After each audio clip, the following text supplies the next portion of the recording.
Donald Trump's favorite move in a crisis is noise. Flood the zone, dominate the feed, drown out accountability with spectacle. So when the noise suddenly stops, it's not calm, it's concealment. And that's exactly what this moment looks like. A White House that loudly floated the fantasy of powerful ceasefire talks, then abruptly scrubbed the president's public schedule down to executive time and closed-door meetings as Iran publicly dismisses the proposal as a trick and lays out conditions designed to highlight how little trust remains. The silence isn't leadership, it's a tell. Because if you believe the posture coming out of Tehran as described here, Iran is not treating Trump's ceasefire language as diplomacy, it's treating it as theater. The message is basically stop the attacks, stop the assassinations, provide real security guarantees, and even talk about reparations and a radically reconfigured regional posture before we entertain the idea of an end to the war. Not a temporary pause that just gives the United States and Israel time to reset and strike again. Whether you agree with Iran's framing or not, that posture reflects a reality Trump never wants to admit. Credibility matters. When you burn alliances, violate commitments, and treat foreign policy like a shakedown, you don't get to demand trust on command.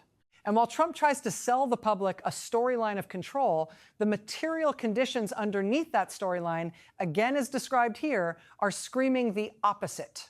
You've got an escalating regional conflict, a choke point in the Strait of Hormuz that Iran still influences, and cascading pressure in energy markets, shipping, and supply chain. That's the part cable news bravado can't wish away. Modern wars are economic wars, whether you admit it or not.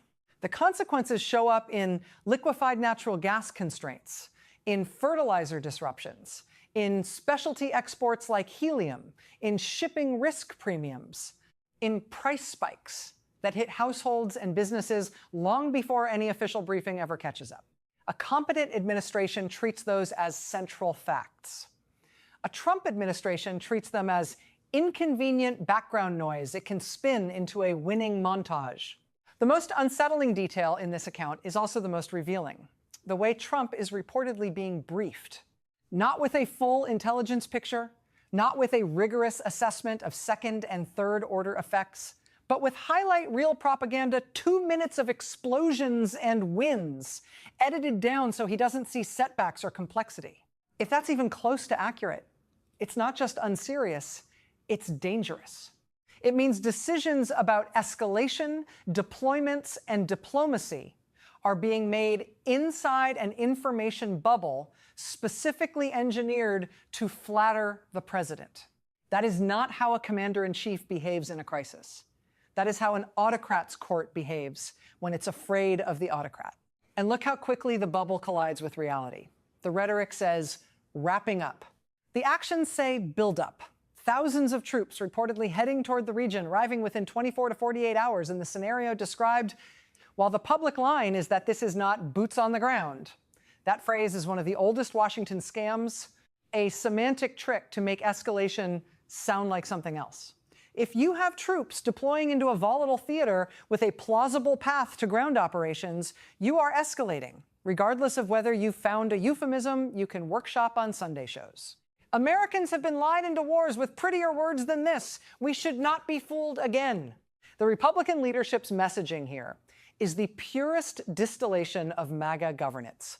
Maximum swagger, minimum accountability. You get the Speaker of the House, MAGA Mike, parsing language as if the country is too stupid to notice the difference between troops in motion and troops in combat. You get the insistence that the operation is almost done while conceding that the Strait of Hormuz still has to be straightened out, as though you can tidy up a geopolitical choke point like it's a paperwork problem. You get the blame shift preloaded. If Congress needs to restock munitions, Democrats will be painted as obstructing basic responsibility, even if Democrats are the ones demanding oversight. Clarity of mission, and a strategy that isn't scribbled on the back of a Fox segment. That's the trick. Rush headlong into escalation, then accuse anyone asking questions of being unpatriotic. Meanwhile, the regional picture described here is not simplifying, it's multiplying. Turkey, per this account, is pressing Gulf states to stay out, framing the conflict as Netanyahu's war and urging restraint. Iran's messaging signals it is watching troop movements closely, warning that generals' decisions can't be fixed by soldiers later. And the conflict's spillover isn't theoretical. There are references to strikes in Iraq, Iraqi casualties, Iraqi sovereignty complaints, authorization for militia retaliation, and drone attacks on U.S. assets. In other words, the very pattern that modern American history should have trained us to recognize: limited strikes and clean operations that metastasize into a regional web of reprisals and proxy conflict. This is where Democrats need to be crystal clear about what's actually at stake, because MAGA thrives on confusion. The question is not whether Iran is good or moral or trustworthy. The question is whether the United States is being led by a stable, accountable government operating under democratic constraints and constitutional oversight. Under Trump, the answer is repeatedly no.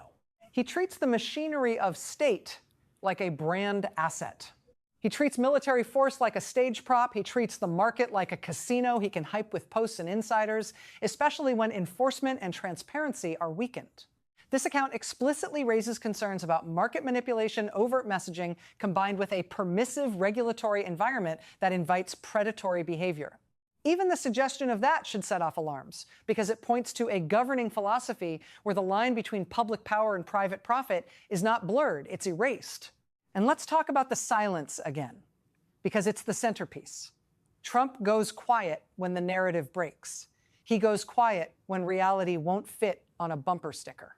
He goes quiet when he can't guarantee the camera angle. That's why the schedule suddenly becomes a blank wall of executive time. It's the same pattern as always: retreat from the press, outsource the talking to surrogates, and hope the base stays emotionally aligned even if the facts drift. It's not governance, it's crisis PR. If you want to understand the MAGA approach to foreign policy, stop listening to the grand words and start watching the incentives. Netanyahu's political incentives, as suggested in this account, reward prolonged conflict. Trump's incentives reward perpetual spectacle. Republican leadership's incentives reward partisan blame games and the appearance of toughness. None of those incentives are aligned with de-escalation, with a durable diplomatic settlement, or with protecting American lives. When your political coalition benefits from chaos, you don't manage crises, you harvest them. Democrats, by contrast, need to insist on the boring stuff MAGA hates: transparency, oversight, legality, objectives that can be stated without contradiction, and an honest accounting of consequences. What is the mission? What is the end state? What is the authorization? What are the diplomatic channels? What are the contingency plans if the conflict expands into Iraq, Lebanon, the Gulf, shipping lanes, and energy markets? What protections exist against profiteering and market manipulation tied to war messaging? Those are not academic questions. They are the difference between a republic that controls its power and a strongman project that uses power to control the republic. And here's the darkest irony. Trump sells himself as the peace guy, the deal maker, the one who can end wars with a phone call. Yet the world described here looks like the opposite of de-escalation: a rejected ceasefire pitch, expanding deployments, regional actors warning against joining the fight, supply shocks, and proxy flashpoints. If you need a 2-minute highlight reel to feel like you're winning, you're not winning. You're hiding. In the end, Trump's silence is not a mystery, it's a verdict. It suggests he's lost control of the narrative he tried to manufacture, and rather than face questions, he disappears into executive time while the machinery of escalation keeps turning.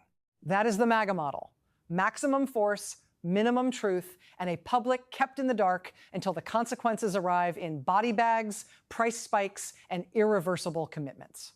America deserves better than a president who needs propaganda edits to tolerate reality, and a party leadership that thinks word games can substitute for strategy.